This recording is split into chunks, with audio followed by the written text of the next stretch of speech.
Hey church family, welcome back to FBC Extra. I hope you've had a great summer. I have. I've been busy with vacation and family things, and I also went to World Changers with the youth group. It's been a crazy summer, so I appreciate you guys being patient, and I'm thankful to Pastor Tyler and Pastor Steve for continuing to put out Wednesday night content that has been very informative and helpful for us and encouraging and spiritually nourishing as well. But I'm thankful that now that the summer is over, the kids are back to school, the fall schedule's starting to come into place. I'm thankful to be back doing more FBC Extra with you guys, and I'm especially excited for who's joining me today. It's someone I've been trying to podcast with for a really long time. It's someone that I really respect as a brother in Christ. I love his ministry. I love his heart, and I'm so thankful for his role in our church. He is the deacon of widows and shut-ins. He's also a Sunday school teacher, and he's also an author. Isn't that right, Jared? Well, it's not on widows, but you're also a writer. That's correct, yeah. Timeless Church, 5 Lessons in Acts is the title. Yeah. Nice. I mean, you've been deacon for what, a couple years now? 3, yeah. Okay. Yep. So one of the things I was doing this summer was leading a Bible study at my home for the high school youth group boys in our church. And we were having them over to the house, and we were just kind of jumped into James and looked at it verse by verse and let them ask questions. And one of the things that caught me in chapter 1 is it's this list of things he goes through, and then almost feels like he randomly says, okay, and by the way, true religion is widows and orphans. And you pointed out to me that he's going to go into chapter 2 talking about partiality. And if God was going to lean a certain direction, even though he doesn't, he would lean towards the widows and orphans. Am I saying that right? Yeah, sort of. I think maybe a better way to say it would be God doesn't want his people to show partiality, but human nature is such that the least of these are going to be left out. So, yeah, God is encouraging his people not to show partiality to the rich, to the famous, those who can do things for them, but instead to equally care for the least of these. So obviously James talks about widows, but is widows a theme in the Bible? Like, is widows talked about more than just in James chapter 1? Yeah, in lots of places. I think it's a pretty consistent theme that God cares for the least of these, including widows. We see that throughout the Torah, the first 5 books of the Old Testament. It's a huge theme in the prophets, and then I think it's a huge theme in the New Testament as well. Where's it in the Torah? Yeah, so I think one of the clearest places that we can see God's care for widows in the Torah is in laws that relate to how the nation should care for widows and orphans. So, for example, in Deuteronomy 16, so this is the second giving of the law in Deuteronomy, there's a whole section about specifically the feasts. So, Passover and the Feast of Booths, these kinds of things, where God very specifically commands the nation of Israel to include widows, orphans, and the sojourner in their festival celebrations. So it's very clear that he wants the nation to care for these folks who can't easily care for themselves. So yeah, widows, orphans, and then the sojourner, that's kind of a weird word. That basically just means the Gentiles, the non-Israelites that are among you. God cares that those people are included in the covenant celebrations. Yeah. So what James is saying in chapter 1 is very prevalent in Deuteronomy as well. Without a doubt, yeah.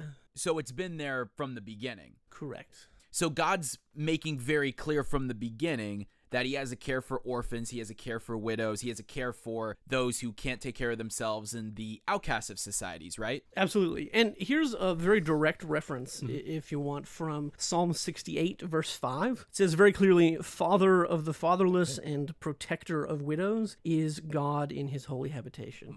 So, yeah, the Psalms, the Torah, and the prophets, I think, speak with a united voice that God cares for widows. Yeah. Where does the prophets mention? Yeah, sure. So I think, first of all, God cares for widows. That can be seen across the canon. But the prophets, I think, say something very specific in that the sin of the nation of Israel affects the least of these disproportionately.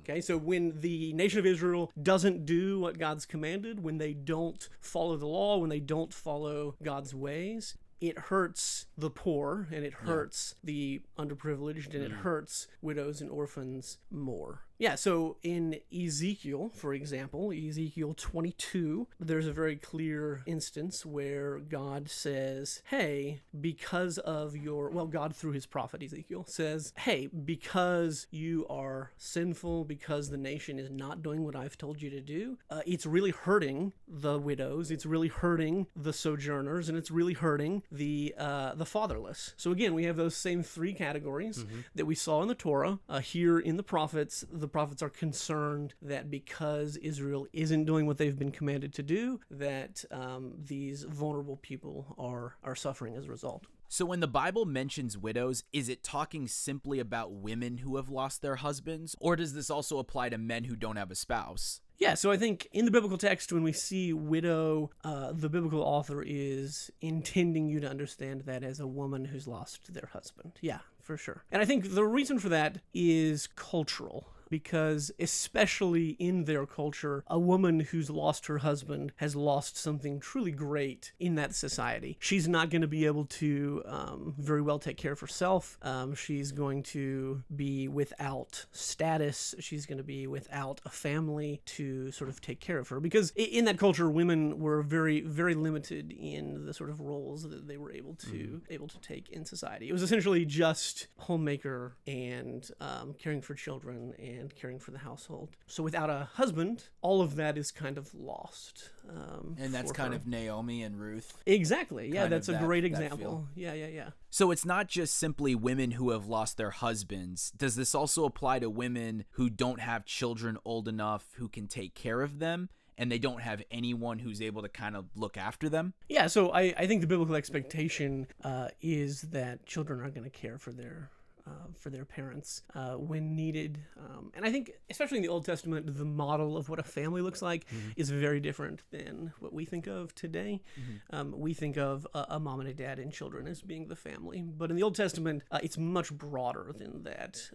The idea of clan is probably closer to the way that the biblical authors thought about family, that included an extended family living together. Yeah, so that larger family unit would definitely have the resources to take care of folks who've lost their husbands. Yeah. Well, that kind of gives me a different picture of what the family is, because I mean, in our society, it's basically just immediate family. But you're saying for the culture of Israel, the extended family was a big part of the equation. Well, and then into that, I think God steps and says, hey, the family is important, but the nation as a whole has a role to play in how we take care of our family members as well. Yeah.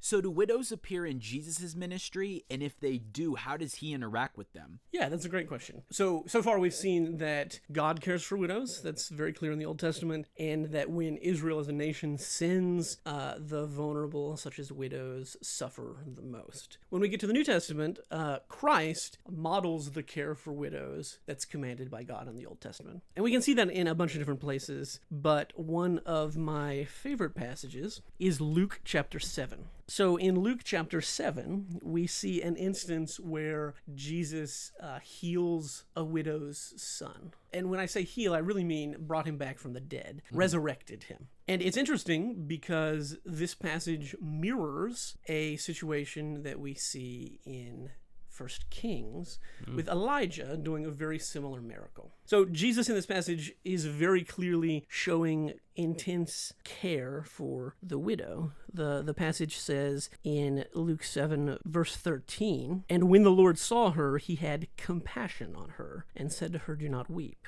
And then he proceeds to heal the son. So it's very clear that Jesus is doing what Israel failed to do, right? Jesus is having compassion on the vulnerable, the least of these, this widow. As I said, it mirrors a very similar miracle where Elijah does the same thing. But why that's significant is Elijah prayed to God. In this passage, we see Jesus doesn't pray to God to have this son raised from the dead. Jesus himself is God in the flesh who commands creation, and creation obeys. So I think we see here, again, a very clear example of Jesus modeling the care for widows that was commanded of Israel. So I'm getting the sense that this is a nod at his deity, correct? Like, obviously we've seen the Old Testament. He's pointing back to the Old Testament and basically saying like, hey, I'm the guy, right? Absolutely. In fact, I don't think I would say it's a small nod to his deity.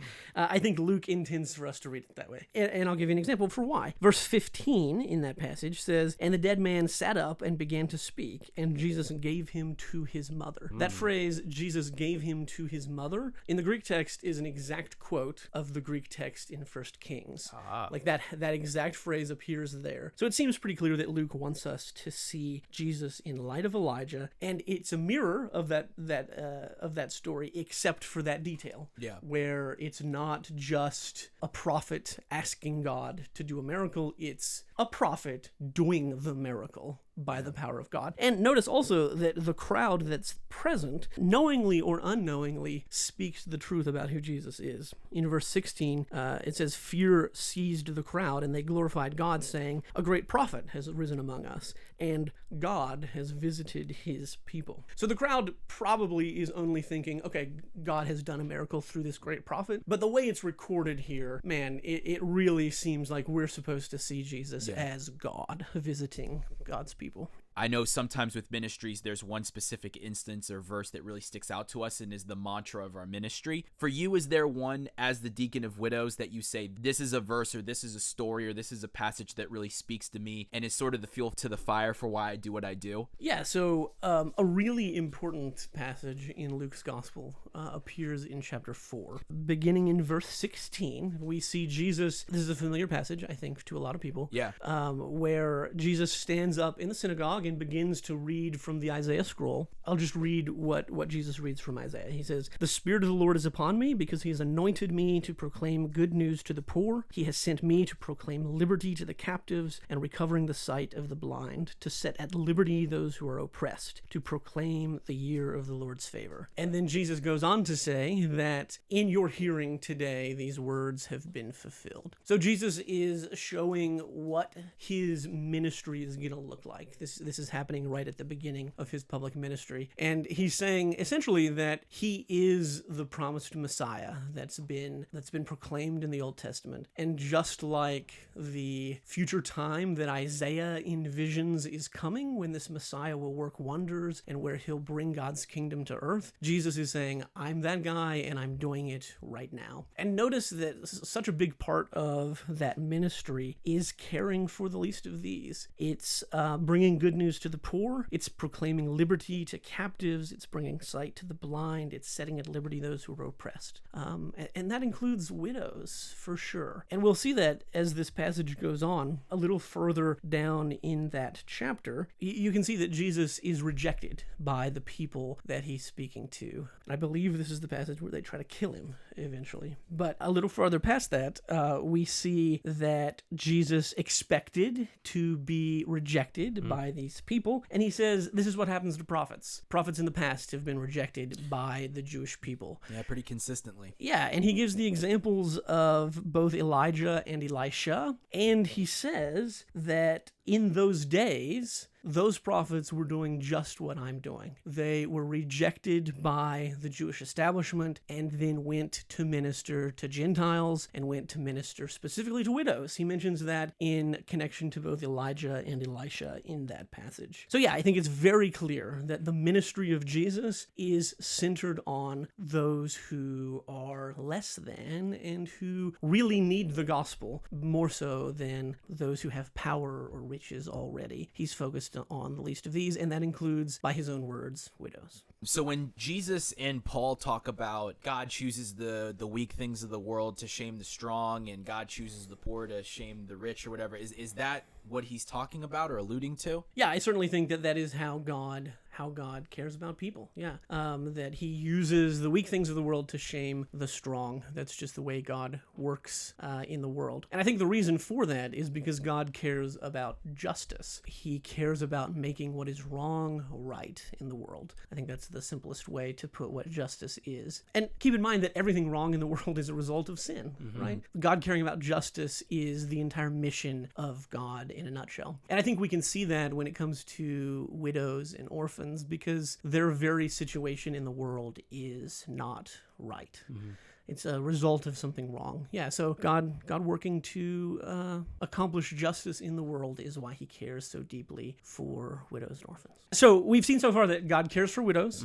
We've seen that the sin of the nation of Israel hurt vulnerable people the most. We've seen that Jesus fulfills the commands of God to Israel in the way that he treated widows. And then I think where that should get us is that we as the church fulfill those Old Testament expectations in the way that we treat widows, right? So that's I think where we need to see biblical revelation sort of flowing. What's the point of all of this? It's that we as the church should care for widows like God commands, unlike what Israel failed to do, and like Jesus modeled for us. So if I'm picking up what you're putting down, it's that Israel was commanded to do these things, take care of the widows, take care of the orphans, take care of the needy, and they didn't do it. So Jesus comes along and shows them what they should have been doing and basically picks it up and carries the baton forward and says, this is what you should have been doing, Israel, and then looks at us and says, this is what you should be doing, model after me, which Israel failed to do.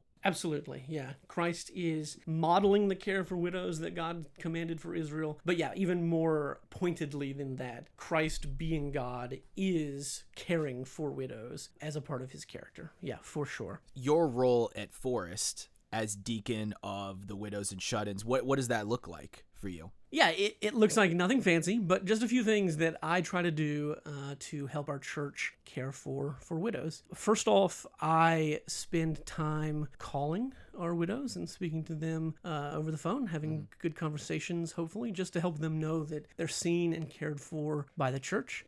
Secondly, my wife and I are working through meeting with everyone, spending some time in their homes, again, to get to know them, to make sure that they know that they're seen and heard and loved. Another major part of what I do as a deacon is help one of our elders do Grief Share, which is a grief program for folks who have lost loved ones. And spoiler alert, that's something that widows struggle with, right? Because they've lost their husbands. So yeah, those are sort of the three areas that I see myself sort of working. And then a fourth would be anytime any of those folks need something practically done, I do what I can to organize and to make that happen for them. So yeah, that's what our church tries our best to do for our widows. So before you took on the responsibility of this position of deacon of widows and orphans, was this something that we had a position for? Was it something that we were doing? What did the makeup of this position kind of look like before you came along? Yeah, so to my knowledge, there was not a deacon of widows and shut-ins immediately prior to my coming on as such. I think our elders were doing that work themselves, which is great. But I think in some ways, this is a practical ministry moment, goal that can perhaps better be biblically fulfilled by a deacon role. But no, I have to give full credit to Pastor Tyler for coming up with the idea and getting me plugged in this role. I was just brought on as a deacon and then asked what needs were. I wanted to serve where service was needed. And yeah, he brought it on and brought that idea up and suggested it. And I was all about it because I'm all about spending time with people who need it and helping in any way that I can. So in ministry, it's usually one of two things. Either you seek out the ministry or the ministry seeks out you. So for you, when you became the deacon of this position, was this something that you were seeking out to do because it was on your heart to work with widows and shut-ins, or was this something that found you?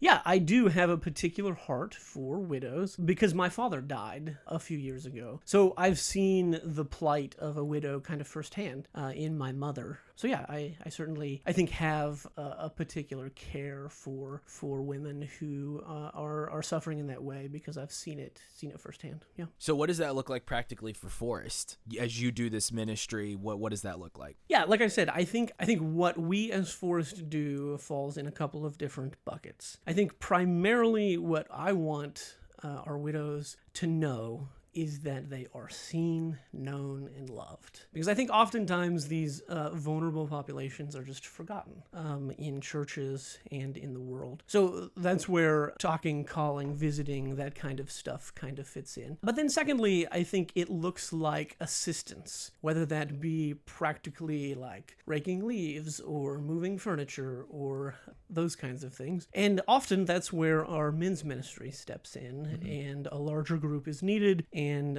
in coordination with some other folks that gets done. But then additionally, something that the New Testament is especially concerned about is assistance in sort of a monetary, financial kind of way. And yeah, our church is equipped for that if it's ever needed, and we're keeping our ear to the ground to see if that's ever needed. But I think in our affluent context, more often than not, what we're seeing is needs of a more practical nature.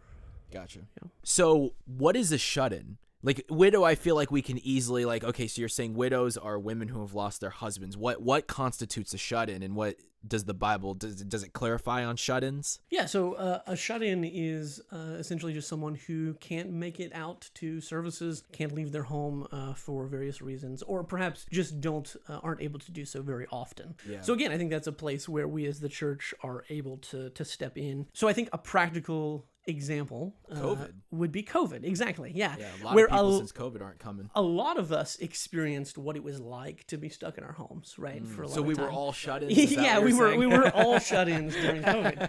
But what's unfortunate is that there are people who are always experiencing what we experienced during COVID. So we as the church, I think, have a responsibility to do what we can to make sure, again, that those people are seen, known, and loved, even though we don't ever literally see them in the church doors. And yeah, in similar ways to widows, we're able to help them with things that might be needed. Yep. So do we see biblically anywhere where there's actual care for widows sort of laid out? Yeah, I think there are a couple of places. The first place that comes to mind is Acts 6. I think that's another relatively familiar passage for a lot of folks, but essentially what's going on there is that a complaint comes up from the group of Hellenists, so people who speak Greek, essentially is what that means, against the Hebrews, so these are Jews, Christians of Jewish background and Christians of Greek background. And essentially what the Greek-speaking folks are saying is that their widows aren't being taken care of as well as the Jewish background widows are. So the apostles step in and say, okay, well, this is obviously wrong. We need to fix this. But this doesn't really fall under what we spend most of our time doing, which is teaching, preaching, evangelizing, those kinds of things. So the whole group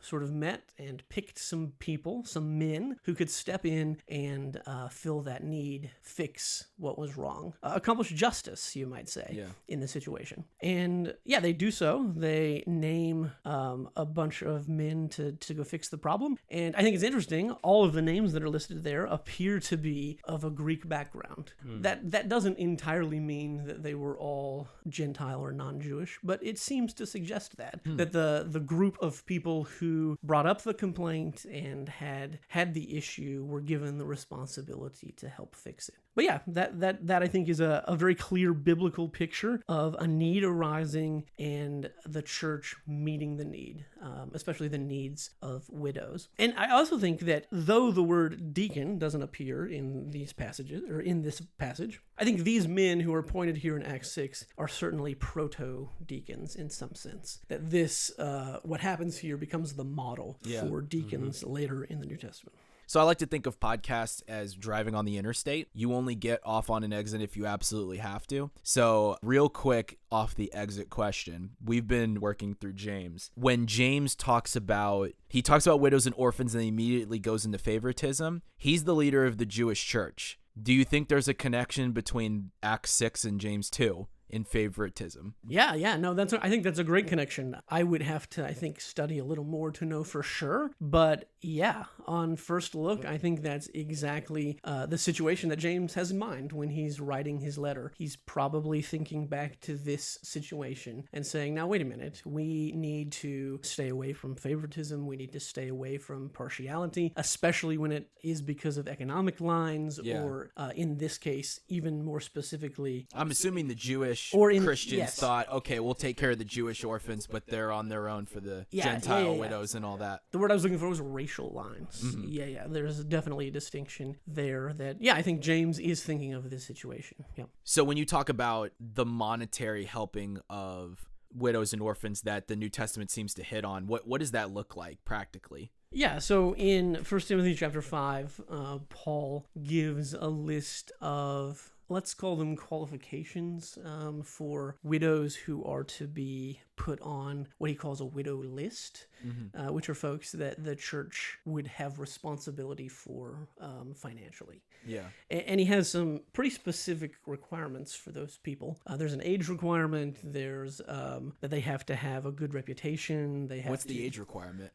It's 1 Timothy chapter 5, verse 9 says, "Let a widow be enrolled if she is not less than 60 years of age, having been the wife of one husband, and having a reputation for good works." And then he goes on to describe what kinds of good works: bringing up children, caring for those in the community, these kinds of things. So Paul has a pretty high standard for folks that the church is going to monetarily support in that way. Yeah. So even if they don't hit that bar, do we still take care of them? It's just for the monetary part. There's this higher bar for that. Yeah, that seems to be Paul's point. I don't think we're meant to just forget about widows who don't meet these qualifications. I think it's very clear, given what we've already talked about throughout the whole biblical canon, that we as the church are meant to care for all widows in any way that we can. But this is for ongoing, continued support for financial needs. Gotcha. And I think the point is, again, remember the cultural discussion we had earlier, that widows, sort of in the biblical understanding that Paul's talking about here, are folks who cannot support themselves at all, and thus the church has to step in. Often in our world, that's not the situation that people are in, because we have sort of social safety nets of, insurance and life insurance, these kinds of things. But yeah, I think the church needs to be ready to do that. And perhaps, I think, to be more very practical for our own situation, I think what we need to be on the lookout for is maybe smaller things, not like continued financial support, but like one-time major gifts or one-time major repair projects at homes and things like this that the church can financially spot people for. Well, and if widows are just women, older men just say, "Get lost, sorry, you don't qualify," and that's, the end of it. Sorry, you don't get anything. Or how do you handle the men? Yeah, so I certainly think that we as a church have the same responsibility to men who have lost their wives as well. The same responsibility to care for them, the same responsibility to help them out when needed. It's just that Paul's concern here was very culturally specific, in that these women lost so much of their ability to take care of themselves when they lost their husband, both in a financial sense, but then also a larger societal sense. Yeah, for sure. So that it's just not quite the same today. So yeah, I certainly think that we have the responsibility to care for and love men who have lost their wives just as much. Yeah.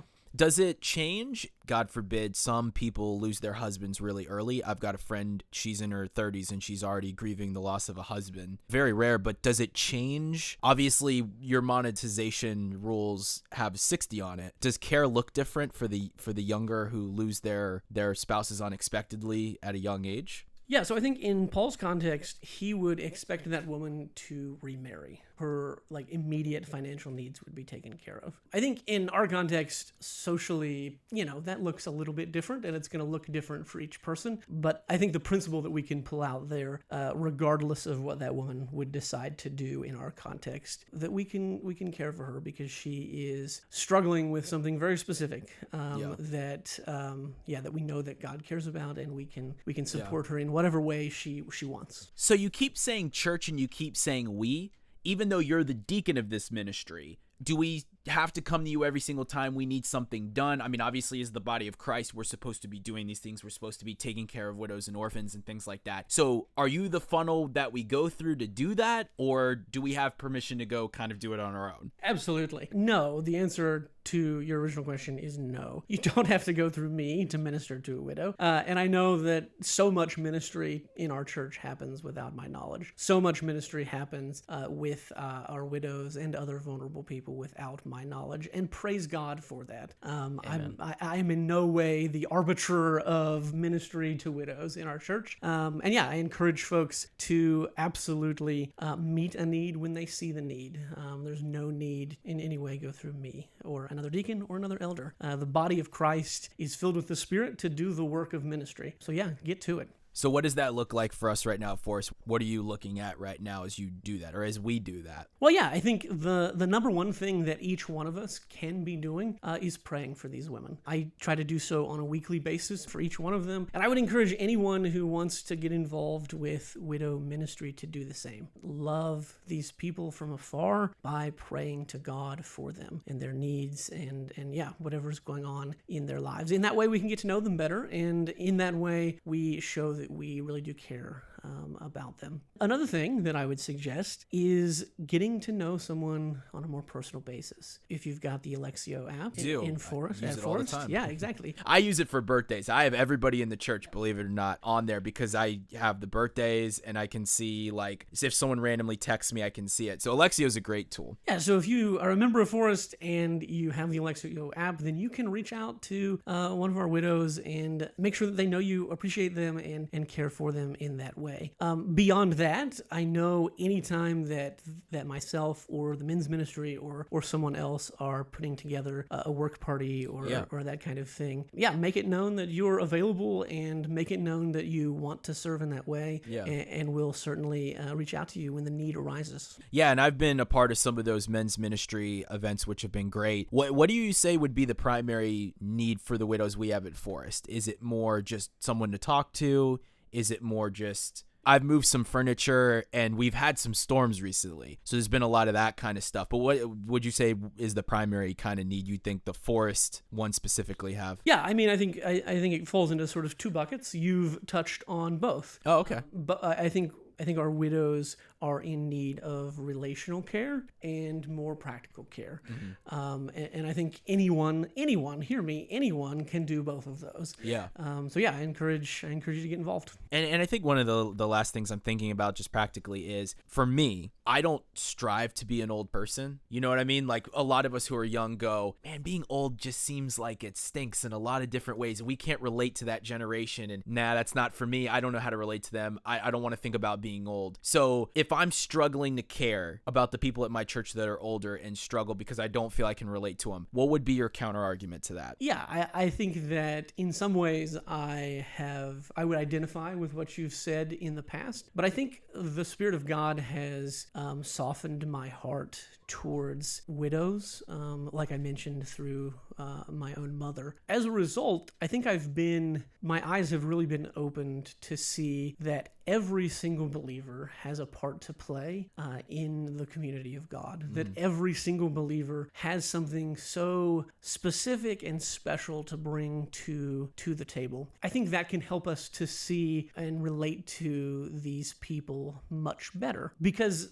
of their experiences. I think, number one, they understand suffering in ways that I think you and I sometimes just can't possibly fathom. And the Christian life is one of suffering, if nothing else. And I think they can bring real insight and real help to the rest of the body as a result of that. But beyond that, I would also say the New Testament authors are so clear about this, that they have brought widows into the way that they've written their books, especially Luke's gospel. He really includes widows in the narrative because he sees them as important, because Jesus has seen them as important. But he also highlights their contribution to the people of God. Yeah. And I think that is, I think they have a valuable role to play in the community, just like anyone else. And I think it's specifically because of the experiences that they've had that they can relate, I think, to the body of Christ in a more clear and helpful way than some of us who haven't experienced the suffering that they have. So yeah, I would just want to say widows have such an important role to play in the community of God. And I would encourage them, if anyone's listening, if any widows are listening, I would want to encourage them to get involved in any way that they can, because the people of God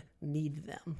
Just like anyone else. Yeah. And last but not least, I always get people out on the question, if you could see any biblical event live and in person, what would you see? I know you love these questions. Jared historically loves to answer favorite questions. And I change my answer 13 times a year, because now that you mentioned Jesus reading Isaiah, I think to myself, wow, Jesus reading scripture out loud and saying, hey, this is me. Like, I'd just be crazy to sit there and, see him read the Bible and be like, oh yeah, by the way, that's me. And I fulfilled that. You're welcome. That's crazy. crazy. So that's my new answer to the question. It changes all the time. But what's yours? Yeah, so I am studying Luke's gospel a lot. I can tell. I love the Gospel of Luke. So one of the passages that we talked about today was Luke 7 with the raising of the widow's son. That's such an intimate moment that has such great impact and significance for who Jesus is. That would be my answer, I think. Okay. I would have loved to have been there for that moment. Well, Jared, thanks for joining and talking about widows. We pray that as you continue to serve in that capacity, we'll come alongside and the church will come alongside and we will meet this need the way Jesus does and care for widows. And I appreciate you showing us how important this is to the church. It's definitely something that I don't nearly think enough about. So this has been great. Thank you. Yeah, I appreciate the opportunity to talk with you about it. And I hope that those who are listening will take it to heart. Well, Jared, we'll be praying for your ministry and we appreciate you serving in that capacity. And hopefully as opportunities present themselves that the church will step up and that we'll take this role and care for widows the way that Jesus does. So hopefully we'll hear from you soon. But it was great to have you and go out there and keep fighting the good fight. Yeah, thanks, Matt. It's been great. You are listening to FBC Extra on the Forest Baptist Church podcast. To know him and to make him known.